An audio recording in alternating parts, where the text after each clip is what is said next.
3 objets, légaux et efficaces pour vous défendre. Il y a un détail auquel presque personne ne fait attention.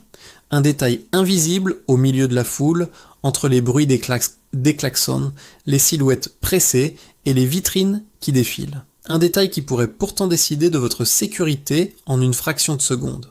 Car la ville est un théâtre étrange, tout semble normal, mais sous la surface, tout peut basculer sans prévenir. Un simple détour dans une ruelle sombre, une dispute qui éclate près de vous, un inconnu qui vous suit 2 minutes de trop. Alors une question se pose, discrète mais urgente. Êtes-vous réellement prêt à faire face si quelque chose arrivait ce soir, en rentrant chez vous?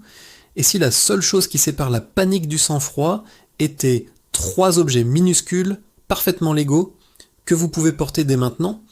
Vous ne les remarquez peut-être pas encore, mais ils existent, et ils pourraient un jour vous sauver la vie. Restez bien jusqu'à la fin, car leur identité vous surprendra. Certains les utilisent sans même se rendre compte de leur pouvoir. D'autres s'en passent, jusqu'au jour où ils regrettent. Et ce jour arrive toujours quand on s'y attend le moins.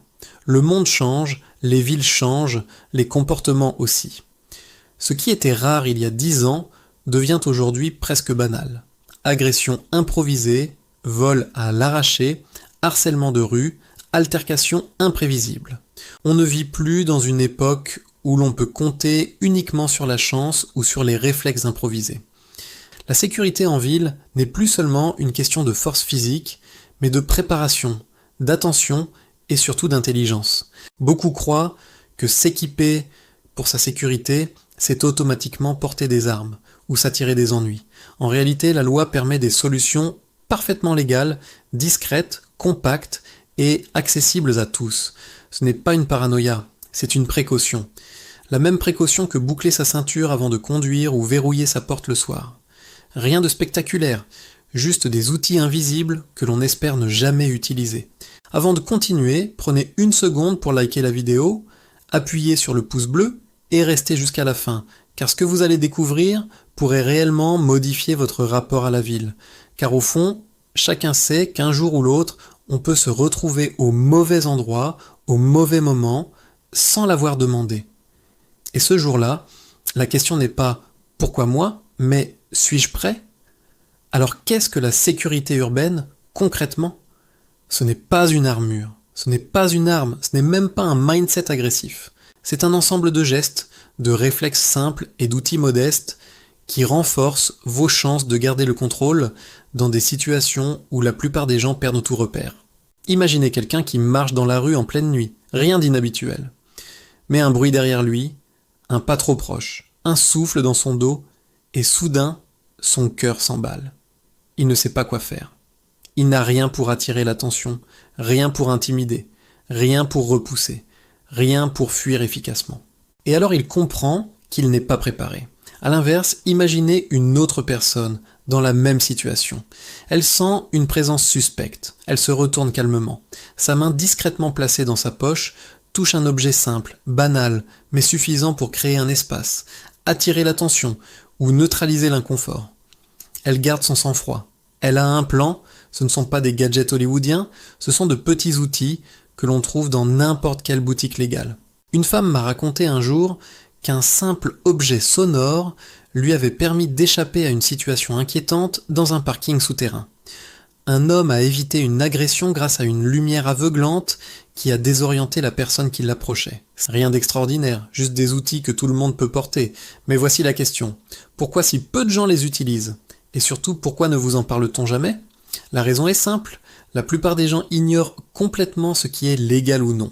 Ils passent à côté de solutions incroyablement efficaces parce qu'ils imaginent que tout ce qui protège doit forcément être interdit. Pourtant c'est faux.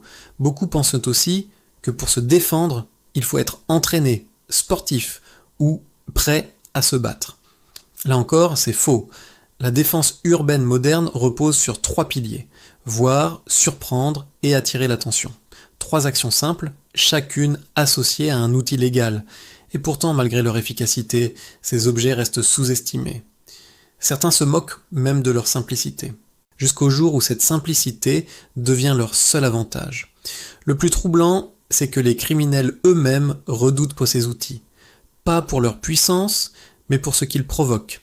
Le bruit, la lumière, l'imprévisibilité. Ce que les gens ignorent, surtout, c'est qu'en ville, la première défense n'est pas de neutraliser quelqu'un. C'est de créer un instant d'avantage, une brèche de fuite, une seconde d'hésitation chez l'agresseur. Juste une seconde. Et l'un de ces 3 objets peut offrir exactement cela. Continuez bien, car la révélation finale risque de vous surprendre. Imaginez maintenant 2 scénarios très réalistes. Dans le premier, vous traversez une rue peu éclairée. Vous entendez des pas derrière vous. Vous accélérez un peu, mais les pas suivent. Vous sentez la tension monter. Vous ne voulez pas courir, mais vous ne voulez pas non plus vous retourner. Vous commencez à regretter d'être passé par là. Dans cette situation, un simple flash lumineux soudain peut totalement inverser le rapport de force. Vous devenez imprévisible, visible, difficile à approcher. C'est la différence entre être une cible facile et devenir quelqu'un de potentiellement gênant à aborder. Dans le deuxième scénario, vous êtes dans un transport public bondé, tard le soir. Une personne se rapproche un peu trop. Vous n'êtes pas sûr de ses intentions, mais votre instinct vous alerte. Pas d'agression explicite, juste une pression étrange. Là encore, un outil sonore peut transformer la situation, attirer les regards, briser la bulle d'intimidation. Et dans un scénario extrême, celui dont personne ne veut parler, celui où une agression devient réelle et immédiate, où la fuite devient impossible, un 3e objet, totalement légal, peut créer l'espace vital nécessaire pour vous dégager et courir. 3 objets, 3 fonctions, 3 chances de garder le contrôle. Alors, que pouvez-vous réellement faire pour augmenter vos chances en ville ? D'abord, acceptez que votre sécurité personnelle dépend de vous. Cela ne signifie pas vivre dans la peur, mais plutôt comprendre votre environnement et rester attentif. Ensuite, toujours garder sur vous au moins un outil de dissuasion. Pas pour jouer les héros, mais pour éviter de devenir une victime passive. Portez-le au même endroit chaque jour pour développer un réflexe naturel. Apprenez à l'utiliser avant d'en avoir besoin. Testez-le chez vous, comprenez son fonctionnement. Le cerveau ne réagit bien en situation de stress que si le geste est déjà automatisé. Enfin, cultivez votre vigilance, pas la paranoïa, juste l'attention. Regardez autour de vous sans avoir l'air inquiet. Évitez les zones où vous ne maîtrisez rien. Marchez près de la lumière. Et rappelez-vous cette règle, ce ne sont pas les muscles qui sauvent, mais la préparation. Maintenant, vous êtes prêt pour la révélation promise. 3 objets, tous légaux, tous accessibles, tous discrets. Le premier est une alarme personnelle compacte, capable de produire un cri mécanique qui attire instantanément les regards. Le deuxième est une petite lumière tactique, conçue pour aveugler pendant une seconde cruciale. Le troisième est un dispositif de défense à gel inoffensif pour la santé, mais suffisant pour arrêter une attaque.